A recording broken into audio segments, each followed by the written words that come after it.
जगस्य नेतारं भेत्तारं कर्मभूमितां ज्ञातारं विश्वतत्त्वानां वन्दे तद्गुरुलब्धये।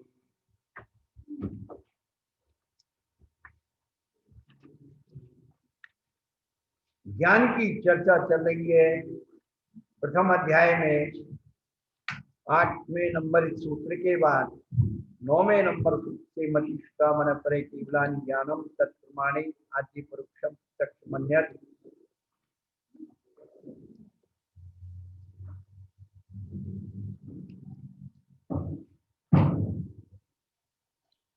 मति स्मृति संज्ञा चिंता विनो इत्यनर्थांतरम तदिंद्रियानिंद्रिय निमित्तम।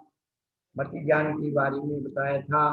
फिर बता रहे थे अवग्रही हवाए धारणा। हाँ, अवग्रही हवाए धारणा, इसके बारे में हमने परसों बताया था कि कुछ है, क्या है, ये है, ये था। ये चार बातें अपने दिमाग में रखो। हमारा ज्ञान जो है परिवर्तन कैसे करता है, अनुभूति कैसे देता है। देखो, ज्ञान एक ही है, लेकिन फीलिंग हम सब लोग अलग अलग करते हैं। पर जो भी जिसके भी ज्ञान में बात आएगी सबका एक साथ है। जैन हो अजैन हो, देखो जैन दर्शन का एक सबसे बड़ी विशेषता है, उन्होंने ये बताया है कि वस्तु क्या है। ये नहीं बताया कि जैन के लिए अलग है अजैन के लिए अलग है, नहीं, सबका ज्ञान एक सा है। सभी के अंदर एक फीलिंग होती है। अभी कोई बाहर से अंदर आया है, एक ही बात कहेगा बाहर बहुत सर्दी है। सबका ज्ञान एक सा है, बाहर बहुत सर्दी है, बाहर बहुत सर्दी है, बाहर बहुत गर्मी है, सब एक ही बात कहेंगे। बोलो, उसके ज्ञान में अंतर आ जाएगा क्या? क्योंकि गर्मी सर्दी सबके लिए एक है। लेकिन एक बात ध्यान रखना, मुनि महाराज के लिए एक सा नहीं है, क्योंकि उन्होंने अपने ज्ञान के द्वारा सर्दी और गर्मी को जीत लिया है। सर्दी और गर्मी से होने वाले वाइब्रेशंस को जीत लिया है। 22 परिसों में पढ़िए क्या क्या दिया है, ईसा में ऋतु पर बते ऊपर ठाड़े ध्यान लगा है। हे गुरु मेरे मन बस है।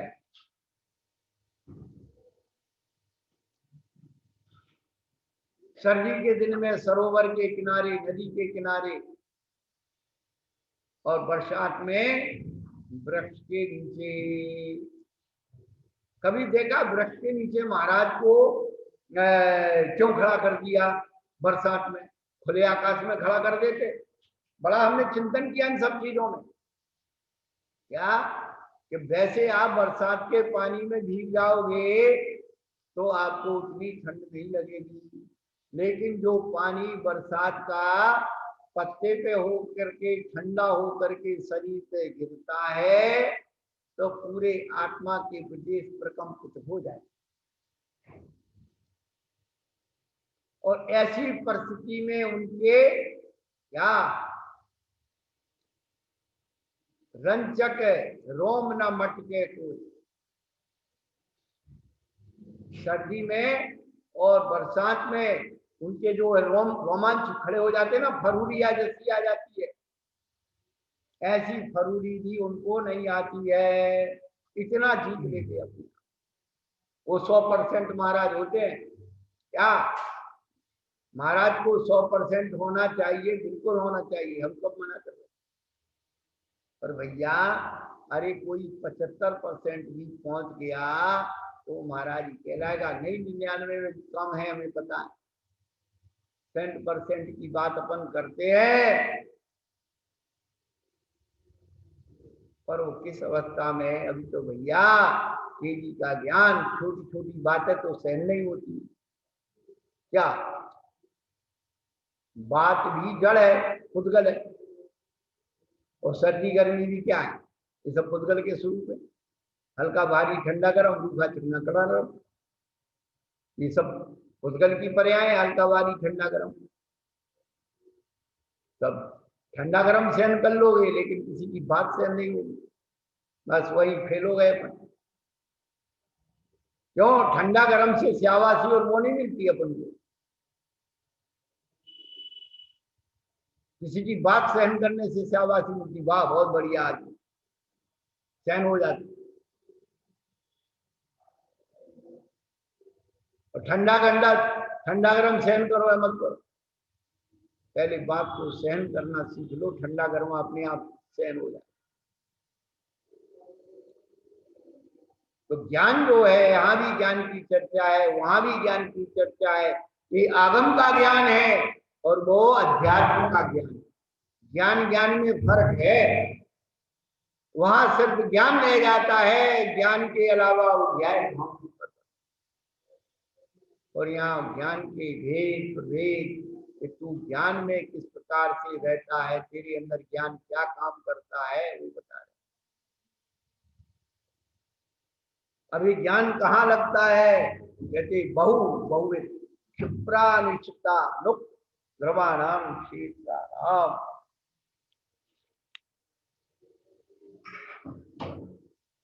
ये अवग्रह आदि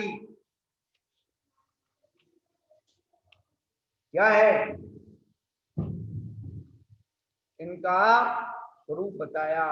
अब इनके भेद दिखलाने के लिए कि ये जो है वक्र आवाय धारणा किन किन प्रकार के भेदों में जाकर के भेद रूप हो जाते हैं। तो उन्होंने कह दिया बहु, बहु यानी बहुत, और बहुविध यानी बहुत प्रकार का। क्षिप्र माने शीघ्र, अक्षिप, और क्षिप्र निश्चित यानी खुला हुआ। अनुक्त बिना कहा हुआ। ध्रुव माने स्थिर। ये 6 वेद हो गए, बहु बहुवेद, क्षिप्र, अनिश्चित, अनुक्त और ध्रुव। क्षेत्र नाम इससे विपरीत। बहु का उल्टा क्या हो गया? बहु का उल्टा एक। सास। बहु जो बोलेगी सास उल्टा बोलेगी। बहु जो बोलेगी सास।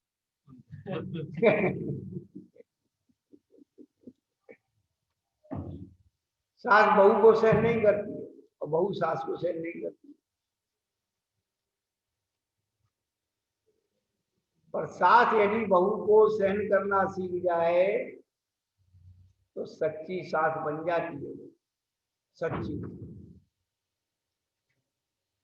और सास को अपना कुछ चलाना नहीं चाहिए, घर में शांति रखना है तो क्या है? बहु मत का जमाना है। क्या? बहु मत का जमाना है। सास तो एक बीमारी का नाम है।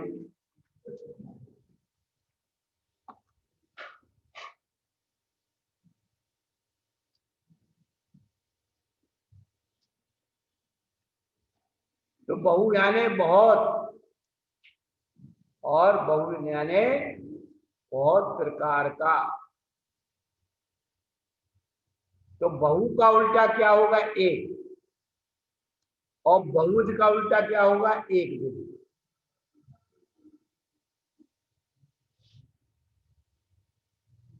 और क्षिप्र का उल्टा अक्षिप्र। क्षिप्र माने जल्दी से, अक्षिप्र माने देरी से। निश्चित ढका हुआ, अनिश्चित खुला हुआ। अनुक्त बिना कहा हुआ, उक्त माने कहा हुआ। ध्रुव स्थिर, अध्रुव अस्थिर। ये 12 भेद हो गई।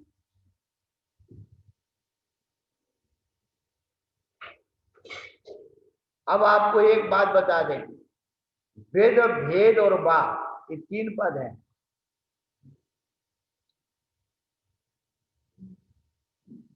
अब इसको अपन कैसे समझे? बहुत आगे भी मिलते हैं।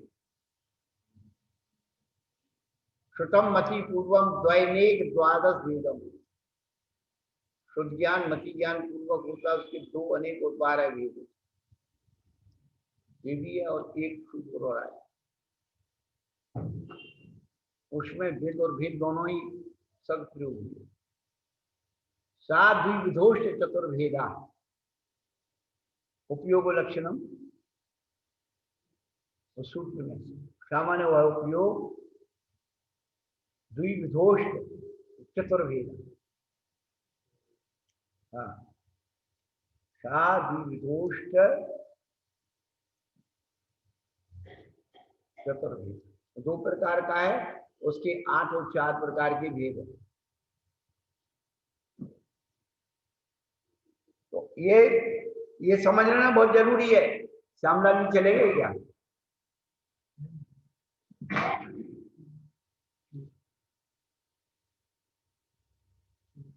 हाँ, कोई बात नहीं। विद माने इस प्रकार का, क्वालिटी, और भेद माने इतने प्रकार का। इस प्रकार का क्वालिटी और इतने प्रकार का क्वांटिटी। विद भेद और बा माने विकल्प अथवा अल्टरनेट, इसके बदले में ये या ये बड़ी अनुभूत ज्ञान है। इस अभी आप अपन किसी आपसे पूछ लो, किसी विद्वान से, वो नहीं बता। ये बड़ा महत्वपूर्ण चीज है। क्वालिटी, क्वांटिटी और अल्टरनेट, ये दे दो या ये दे दो, ये विकल्प दे दो।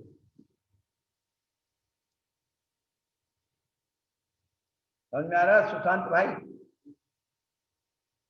ये महत्वपूर्ण है। लिखा हुआ तो है, आचार्यों ने लिखा है, वो महत्वपूर्ण तो है, लेकिन ये चीजें इस प्रकार से जो शब्दों का प्रयोग किया गया, विद है, भेद है, विकल्प है, ये इसका सब एक ही नहीं। इन सब की अनुभूतियां, फीलिंग अलग अलग। विद का क्या हो गया? इस प्रकार, यानी क्वालिटी, और भेद का मतलब इतने प्रकार के। प्रकार तो है, लेकिन उसने इतने प्रकार, यानी क्वांटिटी। और वह माने विकल्प, भेद अथवा विकल्प अथवा ने अल्टरनेट, ये है या ये।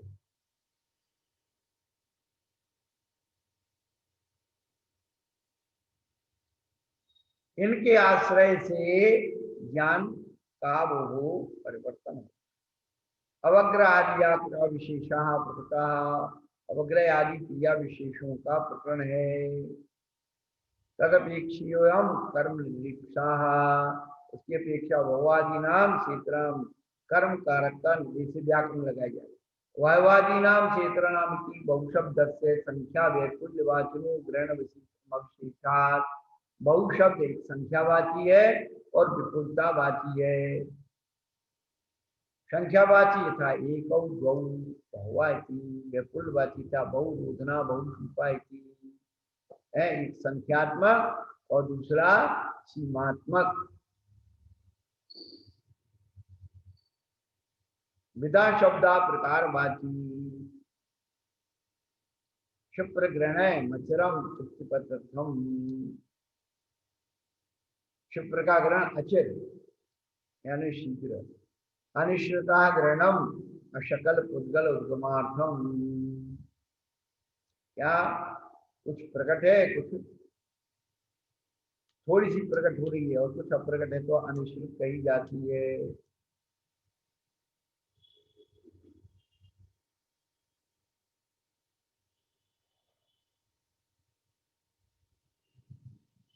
अनुक्तम अभिप्राय ने ग्रहणम, बिना कहा हुआ केवल अभिप्राय से जो जाना जाता है वो अनुक्त है। बिना कहे ही आप उसे समझ जाते हैं, समझ लेना चाहिए। बिना कहे कैसे समझोगे, बोलो?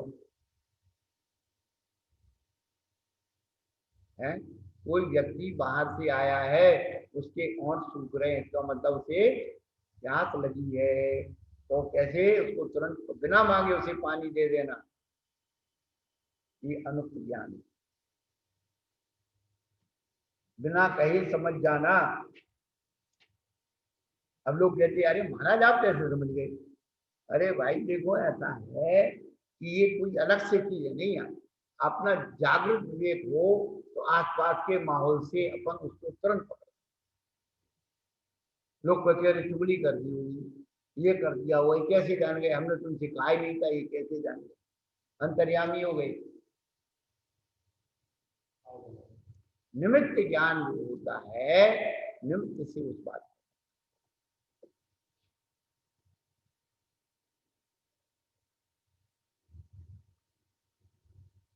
तो ज्ञान 336 वेद ज्ञान के होते हैं, इसी के आगे जाकर के भेद किए उन्होंने, तो बड़ी सूक्ष्मता का विषय होता है। किसी से कहो आप अग्नि ले आओ, तो आपने अग्नि मंगाई थी, तो क्या करके लाएगा, अग्नि हाथ में रख के लाएगा क्या? आपने ये तो कहा नहीं था कि बर्तन में रख के लाना, कि अनुक्त हो गया। तो बिना कहा हुआ भी उस बात को समझ लेना।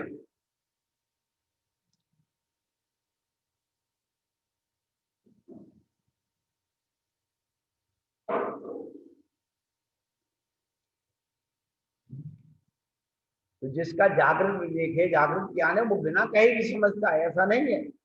क्रियाकलाप से, उठने बैठने के व्यवहार से सब समझ में आता है कि इसके अंदर क्या चल रहा है। अब वो सोचते कह रहे किसी ने मेरे बारे में कह दिया होगा, उसने ये कर दिया हो, अपना ज्ञान खुद लगाने लगता। हमने एक दिन बताया था, एक गांव में हम जो है ये ब्याज खाने वाला, ब्याज का धंधे करने का जो व्यापार करता था, और हम ब्याज के बारे में बता रहे थे कि ब्याज का धंधा करने वाला ऐसे ऐसे करता है। वो तो प्रवचन की बात मेरे से करने शुरू कर दी है।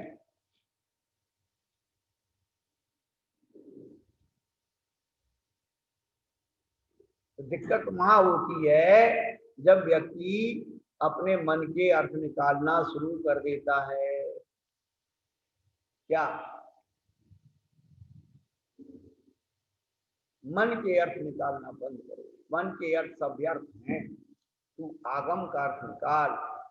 आगमार्थ, अन्व्यार्थ, भावार्थ, विशेषार्थ, मनार्थ कहीं नहीं दिया, मतार्थ तो दिया।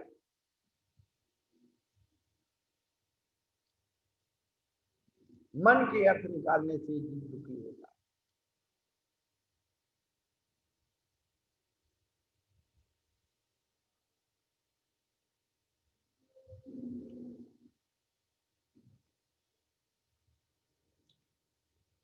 तो ये है अनुक्त अभिप्राय से ग्रहण करना, बिना कहीं भी समझ लेना। और ध्रुवम निरंतरम यथार्थ ज्ञानम, एक सा रहे वह ध्रुव है। शेतर ज्ञानम विपक्ष संग्राहम, इस प्रकार और जो शेष बचा हुआ है उसके पक्ष को ग्रहण करने के लिए है। बहुनाम अवग्रह, अल्पस्य अवग्रह, बहुदस अवग्रह, एकदस अवग्रह, क्षिपम अवग्रह, चुरेण अवग्रह, अनिश्चितात् अवग्रह, निश्चितात् अवग्रह, अनुक्तस्य अवग्रह, उक्तस्य अवग्रह, ध्रुवस्य अवग्रह, ध्रुवस्य अवग्रह चेति अवग्रो द्वादश विकल्पाः। अवग्रह की भेद 12 हुए, यानी जो कुछ है कुछ है कुछ है, वो 12 प्रकार से लगेगा। इसी प्रकार आदि भी 12 प्रकार की लगेगी। ये पांचों इंद्रियों के द्वारा, मन के द्वारा प्रत्येक को उत्पन्न करते हैं। तत्र बहुवावग्रहादिया मति ज्ञानावरण से उक्षम प्रकर्षात् प्रबंधी नायत्रेति। पर ये 12 प्रकार के अवग्रह केवल मति ज्ञानावरण करके क्षम से ही उत्पन्न होते हैं और किसी से नहीं। तेषाम मभ्यर्थत्वात् आदौ ग्रहण किए थे, लेकिन बहुवादी श्रेष्ठ है इसलिए उसका प्रथम में ग्रहण किया है। बहुविधो का प्रतिविशेषा, तो कहते बहु और बहुविध में क्या अंतर है? क्यों? यावता बहुषी अपी बहुत्तमस्ति, बहुषेती अपी बहुत्तमस्ति। कहते हैं कि बहु और बहुविध में दोनों में बहुत जो है बहुत पना पाया जाता है, तो उसका अंतर क्या है? तो कहते इसमें एक प्रकार और नाना प्रकार की अपेक्षा अंतर है। अर्थात बहु में प्रकार भेद नहीं है और बहुविध में बहुत प्रकार के भेद हैं। बहुत चावल और बहुत प्रकार का चावल, तो बहुत चावल तो जो है, और एक चावल और एक प्रकार का चावल, ये इसमें घटाना है।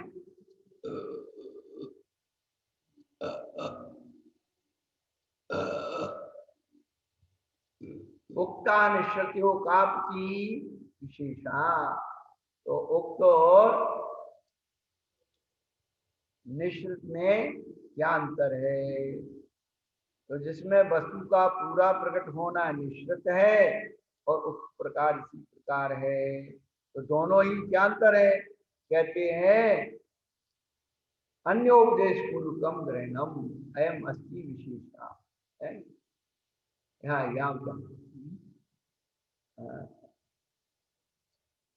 यावता सकल निश्चरणान निश्चितम उक्तम अपि एवं विधम ये प्रश्न किया।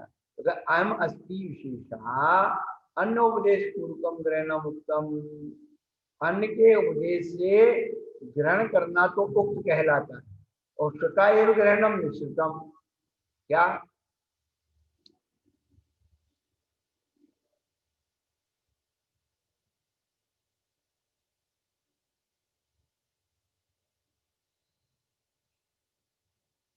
एक व्यक्ति कह रहा है मुझे पानी पिलाओ, ये उक्त हो गया, और श्रुता आपने समझ करके उसके बिना कहे उसे पानी पिला दिया, ये अनुक्त।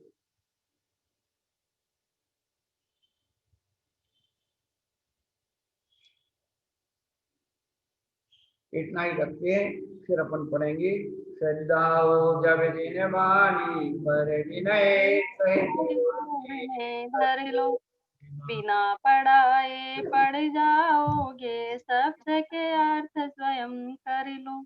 शक्ति पुरुष की नहीं जरूरत, नहीं कोई भी शर्त अहो शब्द स्वयं बतला देते हैं अपने गहरे शक्ति है सब ब्रह्म है, शक्ति है भंडार, सब ज्ञान से ज्ञान बढ़ता सब से हो भगवान, सब सब में अंतर भी हो अर्थ भाव एक ही द्वार होने पर ही सीमित लगता है संसार। सांग में जिनवाणी माता की जय, महाराज की जय, नमोस्तु महाराज। नमोस्तु।